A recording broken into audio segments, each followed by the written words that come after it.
la última ponencia del día, y realmente es muy interesante. La va a presentar Carlos Lasarte, que es licenciado en Química por la Universidad Central de Venezuela, especialista en Ciencias y Técnicas de la Corrosión, Universidad de Ferrara en Italia, con 37 años de experiencia en la evaluación de condición, desarrollo de planes de inspección y análisis de fallos en calderas en termoeléctricas, petroquímicas, refinerías y plantas de diferentes procesos. Se ha desempeñado como director general de la empresa Combustión, Energía y Ambiente desde el año 97 y ha sido consultor independiente de ASME, Standard and Certification, y de National Board para Latinoamérica. Es consultor de la Unidad Reguladora del Servicio de Energía y Agua URSEA para el desarrollo del Reglamento de Generadores de Vapor de Uruguay.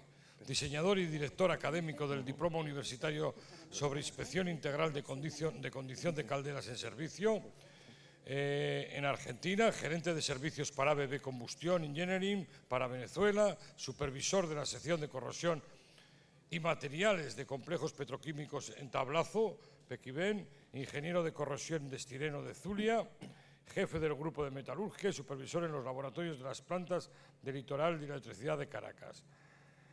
Bueno, tiene más de 25 artículos técnicos publicados sobre corrosión y faltas de inspecciones de calderas en revistas y congresos y actualmente es instructor y autorizado de ASME para los cursos de cuidado de calderas de potencia y desarrollo de un plan de inspección de calderas basadas en riesgos. Su presentación, yo creo que es un tema tremendamente interesante y en la cual los mantenedores cometemos muchos errores, es optimización del mantenimiento de calderas basada en la evaluación de la condición.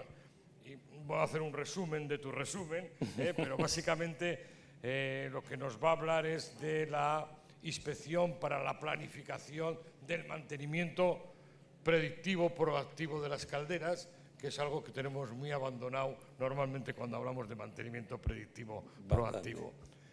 Es tu tiempo, tienes media horita. Gracias. Gracias. Suerte. Bueno, antes que nada, muchas gracias por la invitación a Luis García y a todo su equipo de trabajo. Y gracias a ustedes por estar aquí, por confiar en esta presentación que espero que les guste. Y antes de comenzar, ahí van a ver varios posibles nombres. Realmente en el tema de calderas es mucho lo que hay que difundir, que hay que propagar. Me gustaría saber, aunque veo poco contraluz, ¿alguno de ustedes tiene experiencia o está relacionado con el tema de las calderas o con las calderas? 1, 2, 3, no muchos más. Ok, pero vamos a tratar de ser un tanto pedagógico desde un principio. Cuando hablamos de mantenimiento de calderas, tenemos mucha variedad de tipos de equipo. Quien ha tenido alguna relación con las calderas, ya sea mantenimiento, control químico o inspecciones, habrá podido estar con calderas pequeñas, pirotubulares, que normalmente se consiguen en la industria mediana y pequeña, algunos con calderas recuperadoras de calor que pueden estar asociadas a motores de generación de combustión interna o calderas recuperadoras de calor que están asociadas a pequeñas turbinas a gas, a calderas recuperadoras de vapor en centrales termoeléctricas asociadas a grandes o medianas turbinas a gas dentro de ciclos combinados, calderas tipo paquete que normalmente se utilizan en petroquímica, en refinerías de petróleo, son calderas acuatubulares, y luego calderas ya instaladas en sitio, fabricadas en sitio, relacionadas con termoeléctricas medianas o grandes. Habrá gente, posiblemente dentro de los 3 que levantaron la mano, habrán quienes estén relacionados con el tema de inspección o les ha tocado solicitar una inspección. Cuando hablamos de caldera tenemos que hablar de un sistema. No podemos enfocarnos únicamente en lo que es el equipo mecánico, el recipiente a presión. Es un tema mucho más amplio. Estamos hablando de la caldera en sí, pero también estamos hablando de todas las tuberías asociadas, desde el agua, alimentación, el suministro de combustible, distribución del vapor. Gracias al doctor Fernando, que ya hizo una introducción sobre el tema de vapor. Tenemos el sistema de combustión, ¿verdad? Tenemos el mismo quemador, pero también tenemos todo el sistema de control y seguridad que está asociado al quemador, y ese está asociado al sistema general de control de la caldera. Estamos hablando de tratamientos de agua, ¿verdad? Desde el filtro hasta la toma de muestras de agua, el análisis, la interpretación y las acciones correctivas. Y luego tenemos equipos asociados a la caldera que van desde un desairador, bombas de agua alimentación, ventiladores, que pueden ser de motor eléctrico o de turbinas a vapor, luego precalentadores de aire, economizadores y sobrecalentadores. O sea que son bastantes accesorios alrededor de una caldera.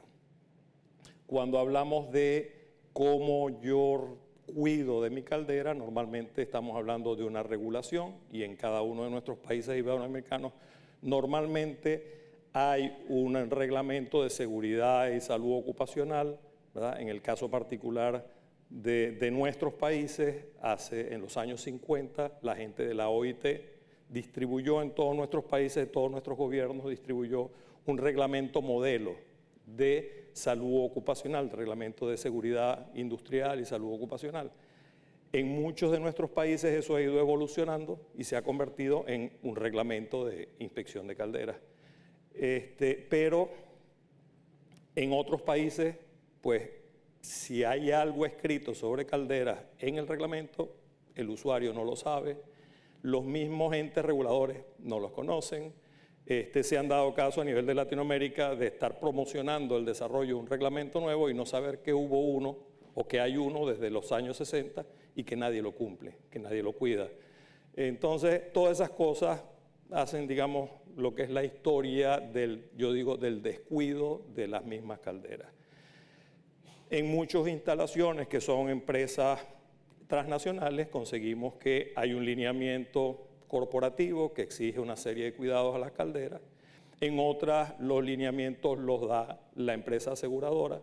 Entonces vale preguntarnos en qué se basan esas empresas aseguradoras, en qué se basan esos lineamientos. Normalmente esas empresas están relacionadas con comités reguladores y están al día en eso y son los que nos transfieren a nosotros como usuarios los requerimientos. ¿Cuál es el año de fabricación de mi caldera? Es un punto importante porque posiblemente mi caldera tenga 30, 40 años y fue fabricada de acuerdo a un reglamento de hace 30, 40 años. Y dan lineamientos de cuidado de hace 30, 40 años. Y tenemos que pensar que en la mayoría de los códigos se actualizan cada 3, cada 2, cada 4 años, y eso nosotros deberíamos estar al tanto de eso y deberíamos estarnos actualizando. Este es el modelo de reglamento que nos entregó la OIT en los años 50, y en la mayoría de los reglamentos son pocas las cosas que hay que hacer. Digo yo pocas en función del nivel de envejecimiento. Yo digo que una caldera envejece el día que yo la enciendo. Es como nosotros, empezamos a envejecer el día que nacimos. Entonces, en la mayoría de los reglamentos, y básicamente aquí en España, ustedes cuentan con el Real Decreto 2060, que es el que rige el uso de equipos a presión y calderas, pero vale la pena preguntarnos si es suficiente para el cuidado de mi caldera inspeccionar visualmente una vez cada cierto tiempo, hacer una prueba hidrostática para ver si hay alguna fuga, hacer pruebas de disparo y cierre de las válvulas de seguridad, y en algunos casos, porque en muchos casos lo ven como un equipo netamente mecánico, en algunos reglamentos piden hacer las pruebas de funcionalidad de mi sistema de control, que es importante, es mi sistema de seguridad. Entonces, en algunos reglamentos se pide hacer evaluaciones extraordinarias. En otros se pide que la caldera tenga una vida, por decir algo, 20 años y se pare, ya no se utilice más. No se permite la renovación del permiso de operaciones. Entonces, hay toda una variedad alrededor de esto. En el caso de España, en el Real Decreto 2060, se dice expresamente la inspección visual y los antecedentes de funcionamiento de la caldera, ¿verdad? Si dan indicios razonables, se debe ir a una realización de inspecciones o de ensayos suplementarios. Entonces yo pregunto, ¿cuál es el criterio para decidir eso? ¿Es la experiencia del inspector? ¿Está basado en qué? En caso de observar alguna indicación, hacemos una inspección adicional, una inspección suplementaria y conseguimos algo, ¿cuál es el criterio para decir no debe funcionar más, debe repararse o lo podemos dejar así? Entonces, siempre alrededor de los reglamentos hay espacios vacíos. Normalmente el usuario de las calderas se limita a hacer lo que el reglamento exige. Yo particularmente, nuestra empresa era una empresa de inspecciones de calderas bajo el reglamento de Venezuela y muchos usuarios decían, deja quieto al que quieto está. Si el reglamento no lo pide, no lo haga. Entonces, ¿hasta qué punto nosotros sabemos cuál es la condición real de mi caldera? En ese sentido, si nosotros vamos a hacer una inspección suplementaria, hay varias preguntas. Esto más que un seminario parece un interrogatorio. ¿Qué inspeccionar? ¿Cuándo inspeccionarlo? ¿Por qué inspeccionarlo? ¿Qué voy a buscar yo en esa inspección? ¿Con quién y cómo inspeccionarlo? En muchos de nuestros reglamentos a nivel de Latinoamérica dice tiene que ser un ingeniero mecánico y eso es suficiente. Quien no es ingeniero mecánico y tiene la experiencia hace la inspección y busca un ingeniero mecánico para que le firme el certificado. Eso es un riesgo para el muchacho que firma esto, pero realmente el ser ingeniero mecánico o ser ingeniero industrial es suficiente aval para saber cómo funciona la caldera y qué inspeccionar. Posiblemente no. Los mantenimientos de caldera normalmente son reactivos. Reparamos lo que se rompe. Incluso en termoeléctricas, donde oímos hablar de mantenimiento predictivo, oímos hablar de confiabilidad, oímos hablar de mantenimiento centrado en confiabilidad, en fiabilidad, conseguimos que eso se enfoca mucho en las turbinas, se enfoca mucho en los ventiladores, en las bombas, y la caldera se repara cuando se rompe. Entonces eso nos deja a nosotros un poco en desbalance. Y yo pongo ahí, ¿quién dice que una caldera es un equipo estático? No es rotativo, pero estático tampoco es, porque las variables son muchísimas y están en permanente fluctuación, dependiendo de la carga en que estemos. Entonces, ¿alguno de ustedes ha estado involucrado con inspección de calderas? De los tres que levantaron la mano. ¿Alguna vez le ha ocurrido que ha hecho una inspección de la caldera, arranca la caldera después del mantenimiento y a los pocos días falla la caldera? ¿Le ha pasado eso? A una mujer afortunada. A mí sí me ha ocurrido, incluso recientemente me ocurrió algo parecido. Entonces, esto es un ejemplo de una caldera que estaba en perfectas condiciones mecánicas y por una falla de instrumentación hubo una entrada de gas al hogar, encendió y explotó. Esta es la caldera el día antes, cuando se terminó la inspección, y esta es la caldera al día siguiente, que me llamaron por teléfono y me dijeron, Carlos, no lleves el expediente al Ministerio del Trabajo porque la caldera explotó. No la vamos a renovar. Igual aquí, una caldera totalmente fundida, después de pasar de un panel local, una operación prácticamente manual, a una operación automatizada. Quien hizo la ingeniería conceptual no sabía de caldera. ¿Qué mecanismos de daño conseguimos en una caldera? ¿En qué parte de la caldera ocurren esos mecanismos de daño? O esos, sí, mecanismos de daño. ¿Qué efecto tiene algunas condiciones operacionales, algunos cuidados o descuidados que yo desarrollo en mi operación normal en la aparición y evolución de esos mecanismos de daño? Eso es un punto que es importante definir, es importante desarrollar dentro de mi organización como usuario de caldera. Fallas mecánicas, tenemos fallas mecánicas, ahí vemos toda una lista de posibles fallas mecánicas, CRIP, sobrecalentamiento lento, sobrecalentamiento rápido, carburización, decarburización, hay una gran cantidad de fatiga térmica. Después conseguimos mecanismos de daño mixtos, corrosión fatiga, corrosión bajo tensión, fragilización cáustica. Aquí vemos algunos ejemplos de diferentes tipos de fatiga mecánica, sobrecalentamiento lento. Conseguimos fatiga mecánica, fragilización cáustica, erosión. O sea, hay una gran cantidad de mecanismos de daño que pueden actuar en mi caldera. ¿Dónde? Eso es un tema a discutir, a revisar.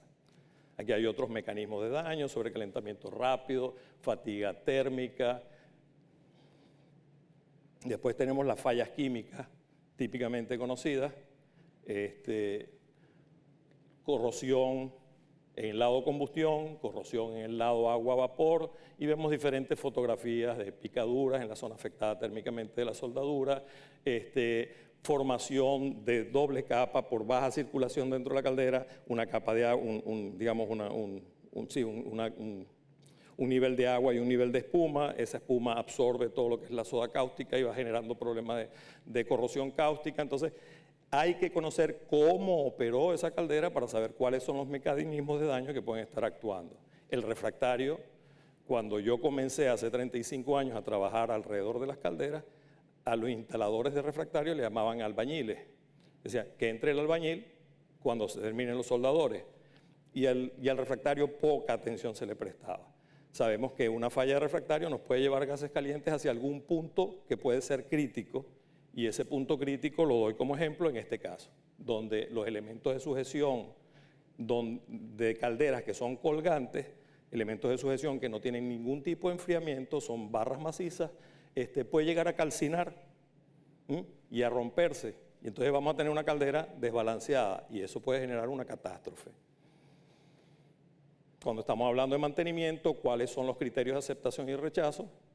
Un punto que usamos, o una técnica de reparación rápida y momentánea que usamos mucho, es taponar. Se rompió un tubo, taponamos y seguimos. Sabemos que si nosotros taponamos muchos tubos vecinos, eso va a desarmonizar el diseño original de fábrica y vamos a tener puntos de tensiones residuales que me pueden llegar a generar agrietamientos de la caldera o del domo de la caldera o de la placa de la caldera por fatiga mecánica. Tenemos desastres como estos, donde se da taponamiento y soldadura y daño de la placa, pero desde hace varios años muchos fabricantes vienen diciéndole a sus usuarios no usen tapones macizos, utilicen tapones como estos para minimizar un poco el efecto de desarmonización de este diseño. Desde el año 2015, en los códigos americanos aparecen ya algunos tapones aceptables para taponar tubos de calderas pirotubulares. Desde el 2015 también en el código de inspección del National Board, que es un código que se utiliza bastante a nivel de Latinoamérica, también aparece por primera vez los criterios de aceptación y quién debe aprobar el taponamiento de un tubo de caldera.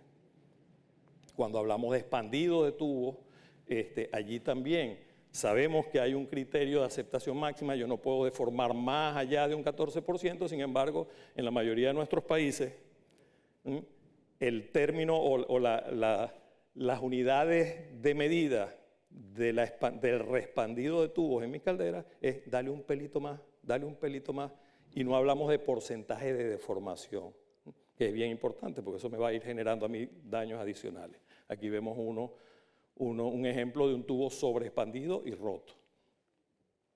Entonces hay un montón de preguntas que se pueden hacer. Contamos con procedimientos de operación. Hace un rato alguien comentó de mi operador, lo dijo Trujillo, personas que engrasan, si yo le doy una pistola de engrase a cada uno, los dos deberían hacerlo igual. Pues en los operadores de caldera pasa lo mismo. Yo debería tener un manual de procedimientos que me garantice que todos mis operadores no se pongan creativos y hagan exactamente las mismas operaciones ante las mismas contingencias. Luego está el mantenedor, está calificado, conoce el código de fabricación, conoce cuáles son los criterios de aceptación y rechazo, o sencillamente tenemos una persona muy creativa que nos saca del problema en el momento necesario. Y a lo mejor deja allí un punto débil dentro de la caldera. Entonces hay un montón de preguntas que nosotros nos podemos hacer. para determinar si nuestra caldera realmente es confiable o no.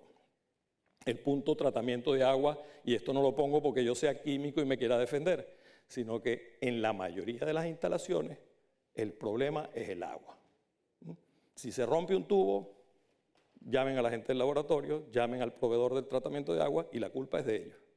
Pero vamos a ver qué dice aquí. Dice, para la mayoría de los usuarios de calderas, la primera causa de daño y falla en las calderas se debe a la calidad del agua. Sin analizar que hay condiciones operacionales como nivel de agua, incidencia de la llama contra alguna pared de tubo,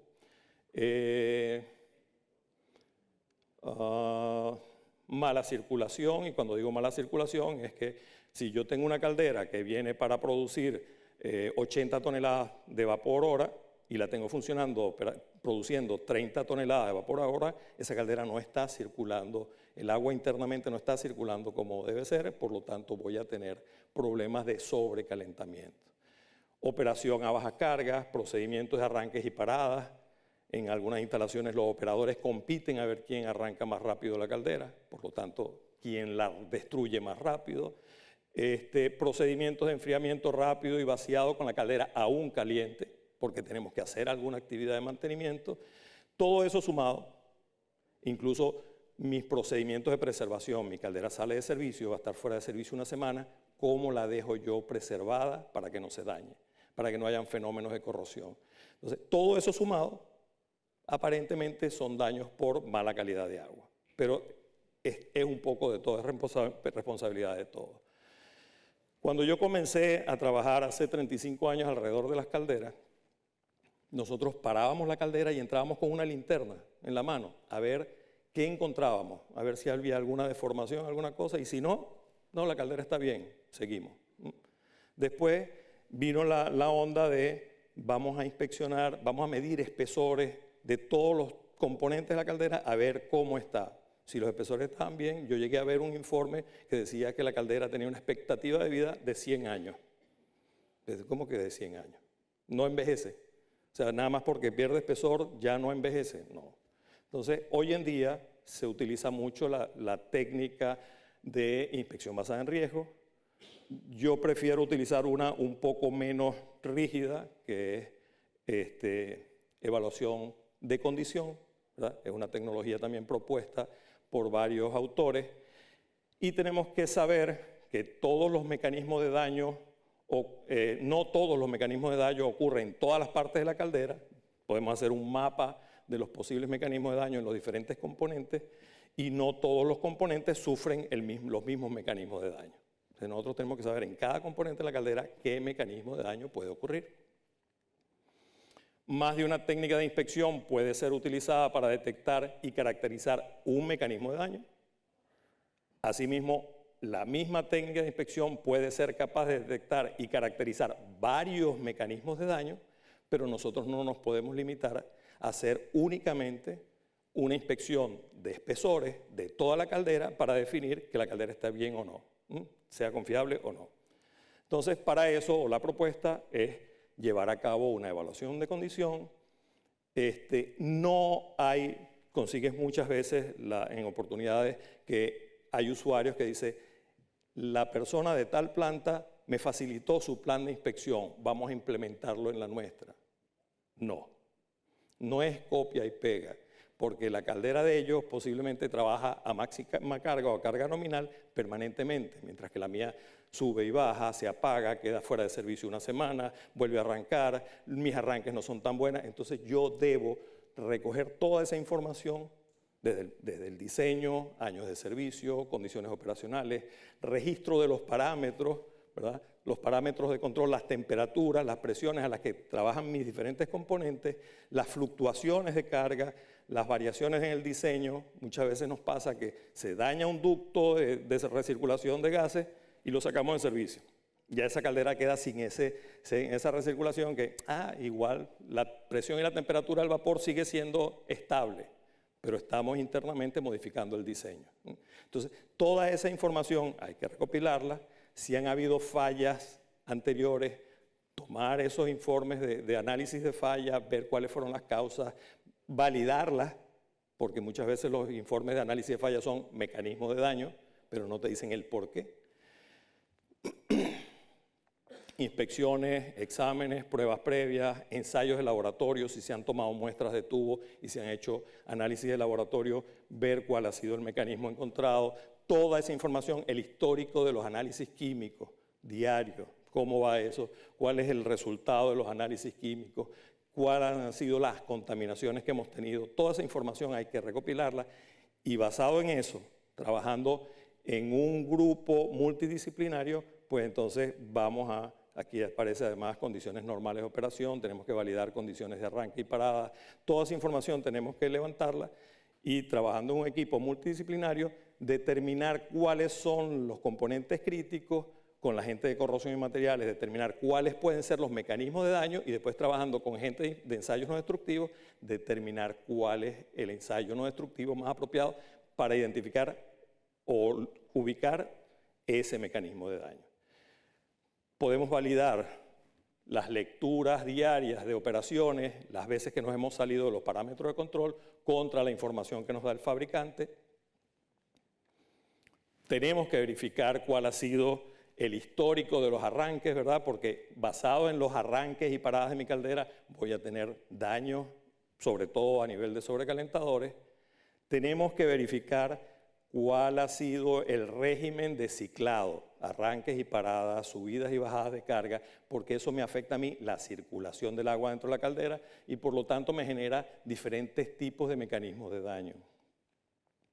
La combustión, mis operadores tienen que estar habituados a verificar por las mirillas cómo está la llama, si la llama está incidiendo en las paredes, si no está incidiendo, cuál es la condición de la llama. Es una medición cualitativa, pero tiene que estar allí registrada, tiene que manifestar si la condición es buena o no, si hay incidencia de llama contra las paredes.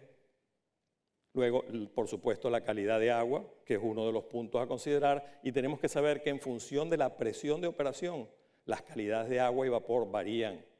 Yo no puedo ir de trabajar en una termoeléctrica a una fábrica de quesos a decirles que la calidad de agua de ellos es mala. No, yo tengo que considerar que las presiones de operación son diferentes. Entonces, cada quien tiene un requerimiento de calidades de agua. El solo hecho de llevar un buen control de nivel del agua dentro del domo de la caldera, me dice a mí, si yo trabajo a un nivel de agua muy alto, la purga no va a ser buena, no va a ser efectiva, no va a ser eficiente, por lo tanto voy a tener ensuciamiento, incrustaciones y problemas de intercambio de calor. Entonces, el operador tiene que estar consciente de eso. No es que la subo al 70% porque así cuando me llamen por teléfono puedo atender y no estoy pendiente de la alarma cuando llegue a nivel bajo. Ese tipo de cosas son muy importantes en nuestro análisis normal. Entonces vamos a tener un grupo multidisciplinario de operaciones, mantenimiento, control químico, servicios técnicos, ingeniería de corrosión, ensayos no destructivos, para determinar qué vamos a buscar, cuáles pueden ser los mecanismos de daño, qué vamos a buscar y con qué técnicas de inspección. Eso nos da como producto, esa es nuestra primera fase de lo que conocemos como evaluación de condición o condition assessment. Entonces, ya con eso generamos un plan de inspección. La ejecución de ese plan de inspección es la segunda fase del condition assessment.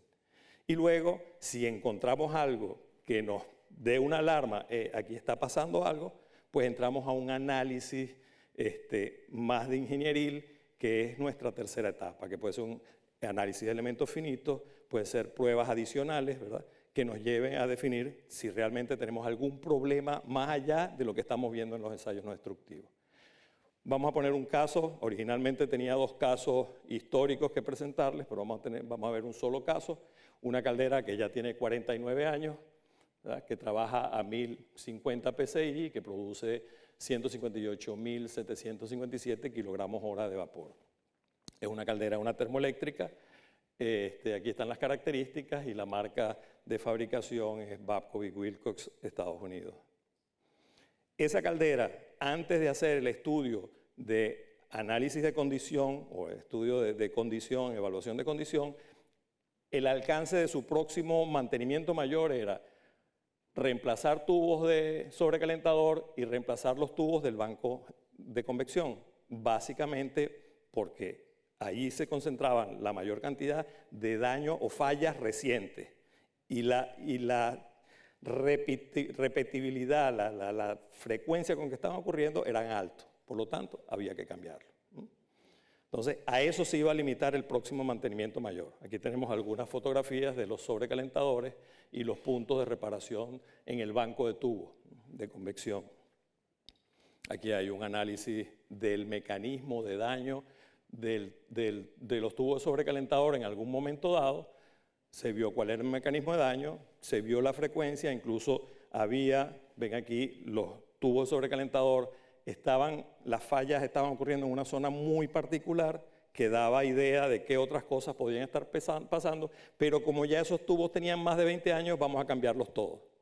Ese fue, digamos, la real definición del alcance del mantenimiento mayor de esa caldera.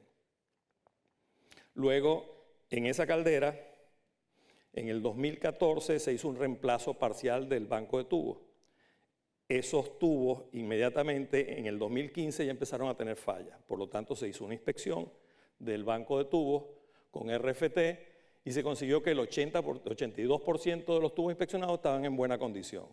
Esa misma inspección, debido a fallas repetitivas, se repitió en el 2018 y se consiguió que el 72% de los tubos habían perdido entre 20 y 40% del espesor. Por lo tanto, decidieron cambiarlo. Eso era todo el plan de inspección de ella.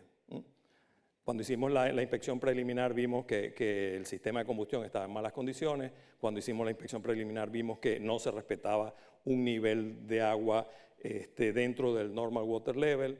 Esas fluctuaciones generaron torsiones en los sistemas de sujeción, en los elementos de sujeción. Vimos que los niveles de agua no estaban funcionando adecuadamente, no habían sido calibrados, y esas mismas fluctuaciones en algún momento generaron deformación de tubos del techo sin llegar a romper, y deformación, al pasar agua hacia el sobrecalentador, deformaciones en los tubos del sobrecalentador. Ya termino, en un momentico. Cuando hicimos la evaluación del sobrecalentador y la falla de tubo, conseguimos que posiblemente esta lámina que estaba aquí se había caído y el vapor pasaba directamente hacia la línea de distribución de vapor. ¿Qué me dice eso? Que si yo tengo que pasar por varios pasos y no los paso, tengo que meter más fuego para que alcance la temperatura que necesito. Entonces, todos esos detalles eran importantes. Se hizo el plan de inspección, ¿verdad? Con qué técnicas y qué puntos íbamos a inspeccionar. Se decidieron tomar algunas muestras de tubo para el laboratorio. Se hicieron, algunos de los ensayos que se hicieron fueron metalografías no destructivas en varios puntos de la caldera para definir en qué condiciones estaban estos. Se hizo una primera evaluación de lo que eran los elementos de sujeción que ya estaban torcidos por esas variaciones de agua. Se hizo inspección de tintes penetrantes, ya comentado esta mañana, debido a que habían tapones de tubos muy cercanos y podía estar habiendo agrietamiento del domo. Se consiguieron, con el plan de inspección que se desarrolló, se consiguieron varios puntos, varios defectos, condiciones reales, a pesar de que la gente del laboratorio decía que su calidad de agua era óptima y su procedimiento de preservación era el mejor. Entonces, esto nos dio pie para definir, primero, que la fiabilidad de la caldera tenía un nivel muy bajo. El tema de seguridad, por no tener buenos sistemas de control de seguridad en la caldera, era muy bajo. Era un peligro seguir operando con la caldera en esas condiciones. Y se recomendaba pasar a una tercera etapa, que era el análisis de la condición de esos elementos de sujeción y la posible torsión del domo superior. Se definió bien cuáles eran los mecanismos de daño actuantes, haciendo la inspección con los ensayos no destructivos, la segunda fase. Se definieron cuáles eran los mecanismos que actuaban en cada componente de la caldera. Se definieron acciones inmediatas, ¿verdad? ¿Qué hacer? Primero, actualizar todo el sistema de control para poder volver a poner la caldera en servicio. Se definieron acciones a mediano plazo, a largo plazo, recomendaciones de mitigación, como por ejemplo hacer una limpieza química antes de volver a poner la caldera en servicio, una vez cambiados los tubos, porque ya tenían aproximadamente un 12% en los depósitos, un 12% de cobre, que me iba a generar después problemas de corrosión por pilas galvánicas.